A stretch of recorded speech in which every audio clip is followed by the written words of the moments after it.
de revenir ici en Loire-Atlantique, près de 3 ans après le 49e congrès de la CGT. Je veux participer avec vous à cet anniversaire. J'ai effectivement décidé de participer au premier centenaire. Vu l'incertitude s'agissant du second, je ne peux pas m'engager pour ce rendez-vous. C'est forcément un événement qui n'est pas banal dans la vie d'une organisation ouvrière, d'autres qu'a dit. Et à l'occasion de ce centenaire, je veux saluer chaleureusement l'Union départementale de Loire-Atlantique, sa secrétaire générale, Claude, l'ensemble de la direction de l'Union départementale, et plus largement rendre hommage, à travers eux, aux milliers de militants qui ont fait l'histoire de l'Union départementale, dizaines de milliers de militants dans différents secteurs professionnels. Par son nombre de syndiqués, c'est une union départementale dont le poids est important pour la CGT. Elle est riche d'une grande expérience de lutte, d'une forte implantation, qui trouve ses racines dans l'un des fleurons de notre industrie, les chantiers. Et les témoignages de nos camarades, même si c'était un grand trait au risque de tout ce qui a pu être vécu par les différentes générations de militants, nous ont permis d'entrevoir ce qu'avaient été certains de ces moments importants. Le 9 octobre, je viens directement sur ce rendez-vous, c'est précisément pour défendre l'emploi et l'industrie que nous serons ensemble dans l'action, comme nos organisations l'ont décidé à l'occasion de l'initiative européenne des fédérations de l'industrie. Notre mobilisation intervient alors qu'un nouveau président de la République et un nouveau gouvernement, issus des urnes en mai dernier, conduisent les affaires du pays. La CGT a suffisamment dénoncé le quinquennat antisocial qui s'est achevé en mai pour ne pas avoir apprécié la démarche de concertation mise en œuvre par le nouveau gouvernement. Elle tranche avec l'autoritarisme qui était de mise avec Nicolas Sarkozy.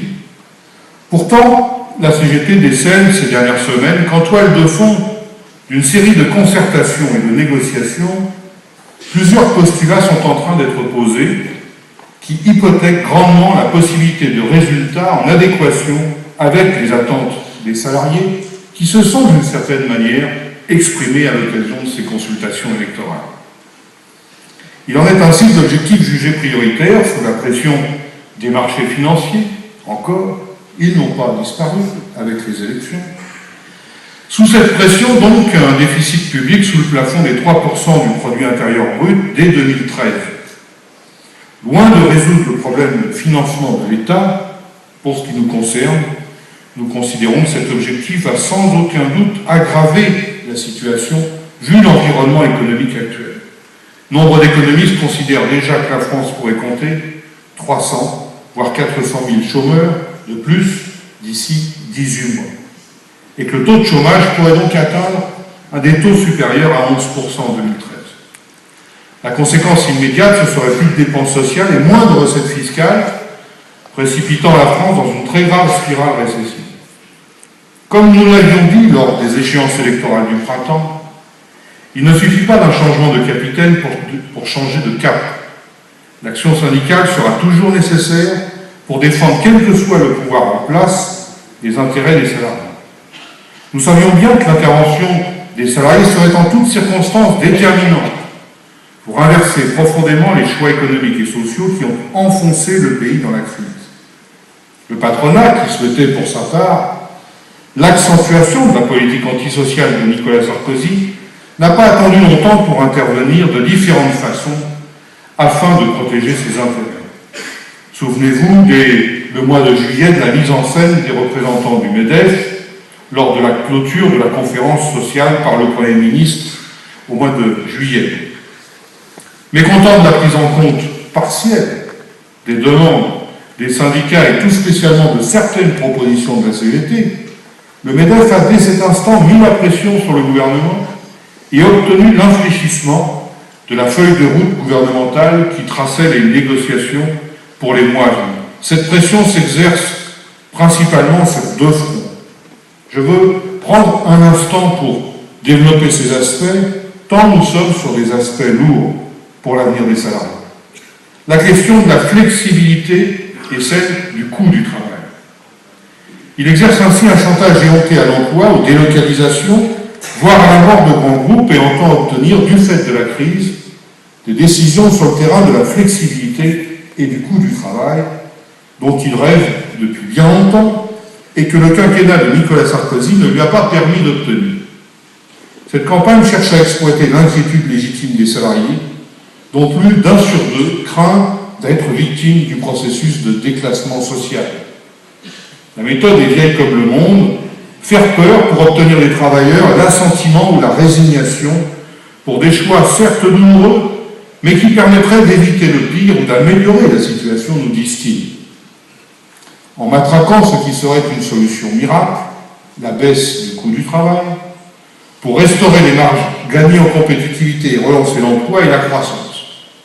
Le patronat cherche aussi à faire oublier ses propres responsabilités, de masquer celles des banques, des grands groupes, qui peuvent afficher des bénéfices importants et des trésoreries florissantes, alors que la désintégration des filières industrielles, le chômage et la précarisation se poursuivent dans toute l'Europe.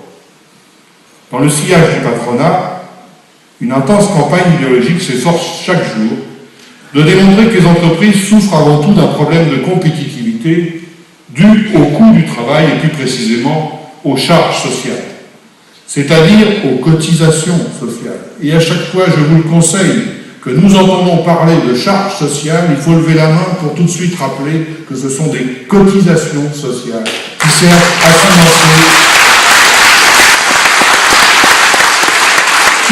à financer la sécurité sociale. Et c'est l'Allemagne qui est souvent citée en exemple pour justifier ce coût du travail prétendument excessif. Pourtant, la vérité se fait jour peu à peu.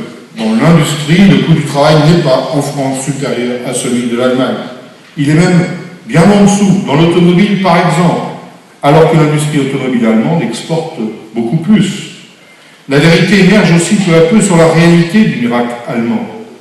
Ce sont les syndicalistes allemands eux-mêmes qui en parlent le mieux lorsqu'ils dénoncent la précarisation galopante, les mini-jobs en Allemagne à 1 euro de l'heure et la baisse générale des salaires qui, en Allemagne, dure depuis les 10 dernières années. L'excédent commercial allemand est aussi bâti sur cette sous-consommation d'une partie des travailleurs allemands dont le revenu ne permet pas de vivre dignement. Est-ce cela que nous voulons importer et généraliser à toute l'Europe? Une telle hypothèse est absurde, puisque tout le monde y perdrait, y compris l'Allemagne elle-même, qui verrait ses débouchés se réduire. C'est pour notre part une autre Europe dont nous sommes porteurs.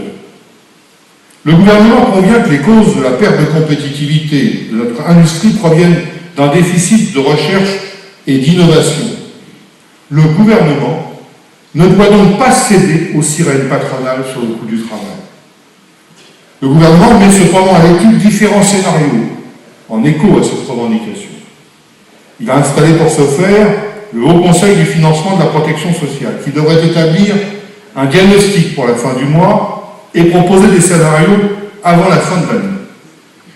On parle de transférer 20, 30 ou 40 milliards d'euros de cotisations sociales au nom de la compétitivité sur la CSG ou sur d'autres assiettes de cotisations. Ces sommes représentent une part du salaire socialisé versé par les entreprises. Elles seraient à l'avenir mises à la charge des ménages, qu'ils soient pris en tant que consommateurs ou qu'ils soient considérés en tant que contribuables. On voit bien la volonté de transférer sur les travailleurs cette responsabilité financière. La CGT affrontera ce débat sur le financement de la protection sociale de façon offensive. Elle mettra sur la table dans le pays et dans ce Conseil plusieurs propositions et revendications visant à faire contribuer les revenus financiers, à inciter les entreprises à mener des politiques sociales fondées sur le développement de l'emploi et l'amélioration de la rémunération du travail. Je veux devant vous citer 4 leviers de nos propositions. Tout d'abord, une modification du mode du calcul des cotisations employeurs prenant en compte la part des salaires dans la valeur ajoutée.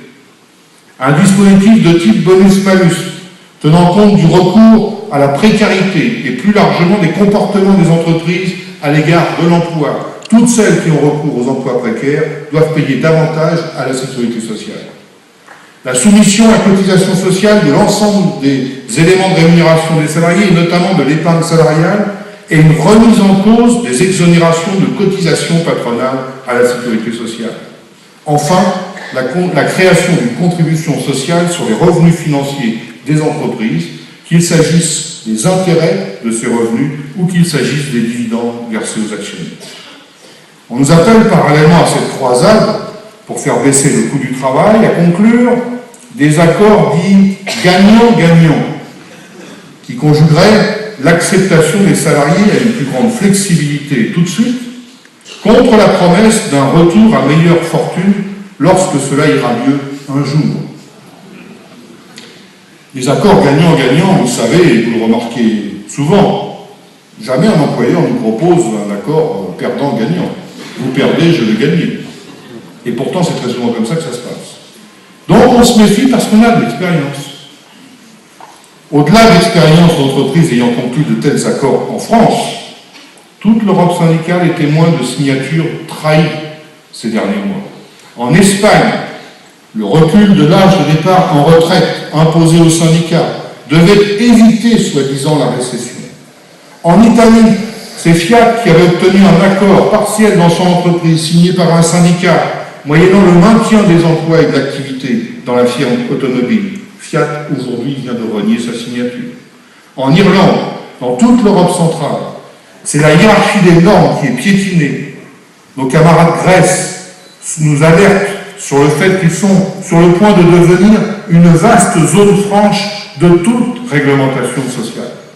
Le président de la Confédération des travailleurs grecs me disait il y a quelques jours, je ne sais pas, me disait-il, si on va pouvoir garder le Code du travail en Grèce.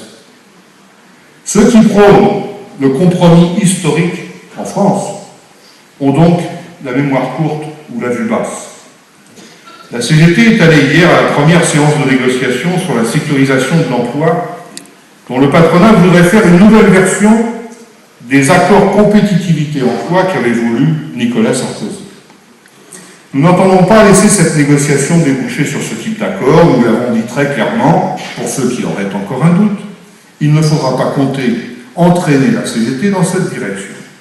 Par contre, la CGT est disponible pour négocier réellement sur la sécurisation de l'emploi, pour défendre l'approche d'une sécurité sociale professionnelle décidée dans nos congrès.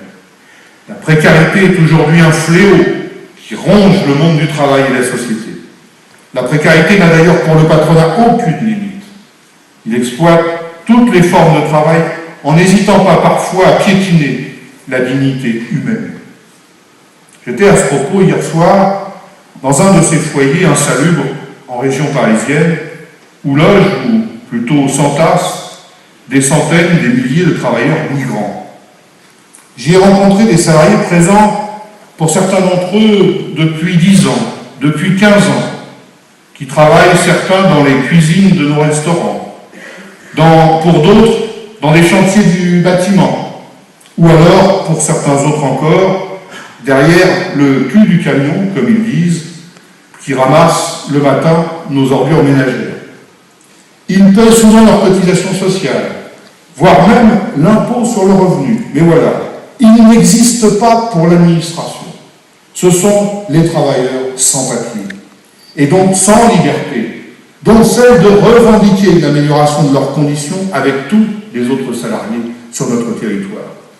La CGT, je le redis à l'occasion de ce centenaire, poursuivra aussi la lutte pour la régularisation des travailleurs sans papier dans son approche unitaire et solidaire de non-discrimination des droits vis-à-vis de tous les salariés, quelles que soient leurs origines, leur nationalité, leur confession ou leur couleur de peau.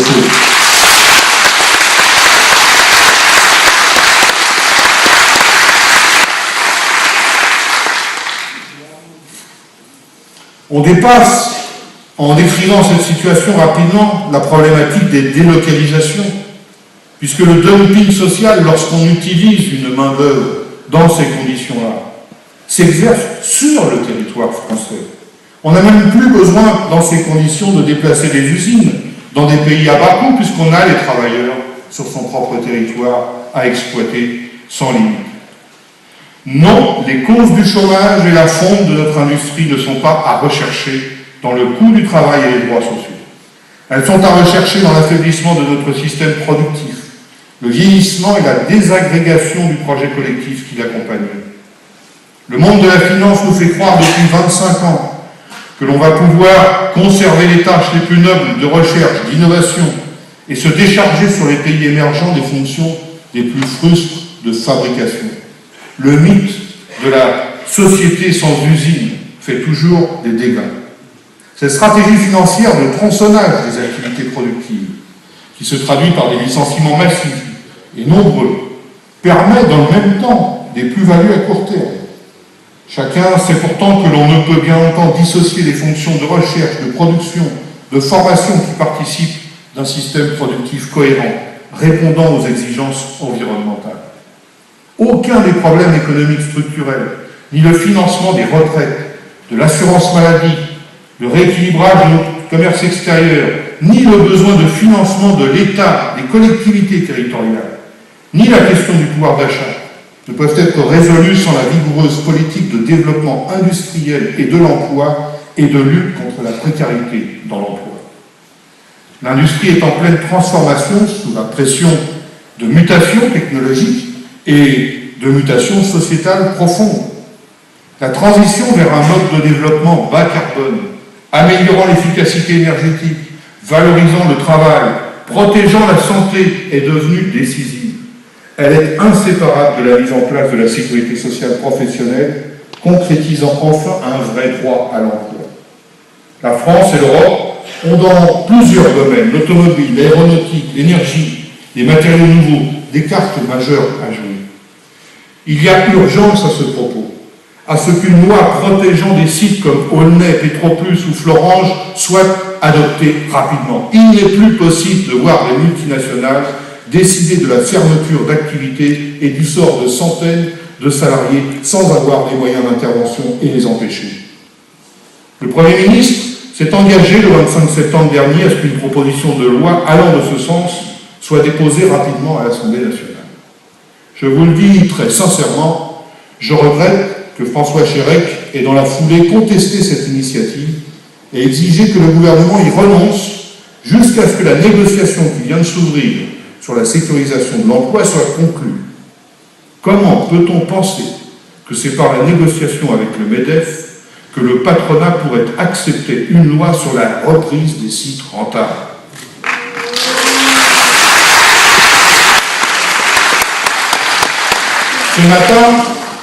Ce matin, Mme Parizeau, sur un plateau de télévision, jugeait consternant, elle dit, le projet de loi du gouvernement sur ce point. Moi, ce que je trouve consternant, c'est que le MEDEF n'ait pas encore compris que si une majorité de salariés a voulu un changement de président de la République, c'est bien pour des changements dans le domaine économique et social.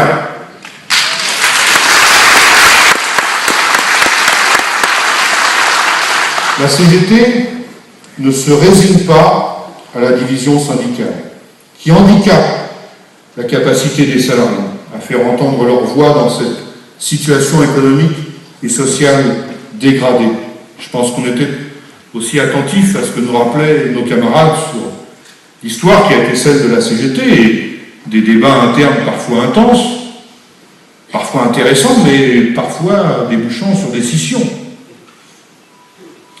Donc nous ne nous résolvons pas à cette division, à cette dispersion dans l'expression et la participation des différents syndicats du pays. Il n'y a aucune raison que les salariés et leurs syndicats divergent profondément sur les initiatives à prendre pour faire face à la crise, apporter les réponses au pays appropriées, défendre le potentiel industriel du pays. Nombre de luttes pour l'emploi et la défense du potentiel industriel ont d'ailleurs un caractère unitaire dans les localités, dans les entreprises. Il nous faut nous appuyer sur ces ressorts unitaires pour la construire, la consolider, en faire une exigence du moment dans le positionnement et les expressions des syndicats au plan national. Il y a aussi urgence à créer les conditions du financement de nouvelles entreprises assurant le développement de productions stratégiques pour le pays. On ne peut pas se résigner à ce que telle ou telle multinationale décrète la fin d'une activité stratégique pour la France et l'Europe au gré des intérêts de ses actionnaires. C'est aussi le message que j'ai renouvelé avec les camarades au piquet de grève à Florange cette semaine. La CGT porte de longue date l'idée d'un grand pôle public de financement du développement industriel et de l'emploi. Le projet de banque publique d'investissement actuellement étudié par le gouvernement pourrait en constituer l'amorce. Mais cela suppose en premier lieu de desserrer la contrainte d'exigence de rentabilité financière imposée par les marchés et les multinationales. Développer des ressources en emploi et en qualification doit devenir la priorité. Alors que la démographie fait peser une grave menace sur l'avenir de l'industrie du fait des départs à la retraite annoncés, même si la réforme Sarkozy en a pour certains retardé le terme. Il faut permettre aux ouvriers, aux techniciens, aux ingénieurs de garder un emploi et de transférer leurs connaissances jusqu'au moment où ils choisiront de partir à la retraite. C'est dans cet état d'esprit que se situe la CGT à propos des contrats de génération qui font l'objet d'une négociation qui s'ouvre aujourd'hui. Nous entendons aussi, sur ce point, infléchir le projet gouvernemental dans sa version actuelle. Il s'agit tout d'abord de donner un contenu réel au conditionnement des aides aux entreprises, parce qu'encore une fois, on va donner de l'argent public aux entreprises. Il faut un minimum de contrepartie dès lors qu'il y a de l'argent public, laquelle constituerait une avancée vers la prise en compte d'une revendication de la CGT sur les aides aux entreprises, aucune intervention publique d'ordre financier, sans une contrepartie, sans engagement en termes d'emploi ou de politique salariale. Je veux rappeler, encore une fois, puisqu'on a du mal à être entendu sur ce point, que d'ores et déjà, l'ensemble des aides, exonérations, aides publiques, des collectivités, de l'État, aux entreprises représente, chers camarades, 180 milliards d'euros par an. Il serait temps de demander des contreparties et des résultats compte tenu de la situation faite à l'emploi. Cela ne nous empêche pas de considérer qu'il y a encore dans le dispositif actuel du gouvernement de réels risques d'aubaine, puisque l'on se situe malgré tout dans une logique de baisse du coût du travail ou d'accompagnement pour l'embauche de salariés. Toutes les entreprises n'ont pas besoin, loin s'en faut, d'avoir des aides financières pour devoir embaucher des jeunes travailleurs, dont, et ça a été dit également, beaucoup sont qualifiés. Non, tous les jeunes de notre pays ne sont pas sans qualification, et l'un des drames est justement de constater qu'il y a des dizaines et des dizaines de milliers de jeunes qualifiés, compétents, qui n'attendent qu'une chose, c'est de pouvoir travailler. Enfin, il faut garantir l'accès à tous à la formation, car l'hécatombe liée au départ massif en retraite se conjugue avec un manque de qualifications reconnues, notamment dans certaines filières stratégiques. L'Union européenne est aujourd'hui un espace de mise en concurrence des salariés des services publics, sous une contrainte financière renforcée par le traité qui est actuellement en examen. Les règles de solidarité sont réduites au minimum. C'est pourquoi, avec la Confédération européenne des syndicats, la CGT s'oppose au traité actuel et fait signer une pétition à l'adresse des parlementaires français pour qu'ils refusent sa ratification. En tant que syndicat, nous insistons particulièrement sur les incidences de ce traité, sur la fixation et l'indexation des salaires, sur les processus de négociation collective, les conséquences sur les régimes de retraite, les services de santé, les prestations sociales. Ces mesures régressives entraveraient toute perspective de nouvelles conquêtes sociales. Le syndicalisme en France, comme dans les différents pays européens, est sur le pont pour s'opposer à cette orientation et pour défendre des alternatives. Il faut renégocier les traités européens actuels et y inclure une clause de progrès social. Nous parlons de contrat social. Il faut rompre avec les politiques de mise en concurrence et de dumping social entre les États. Il faut adopter des politiques convergentes et solidaires dans les domaines économiques, sociaux, industriels, de recherche et développement dans le domaine de l'environnement.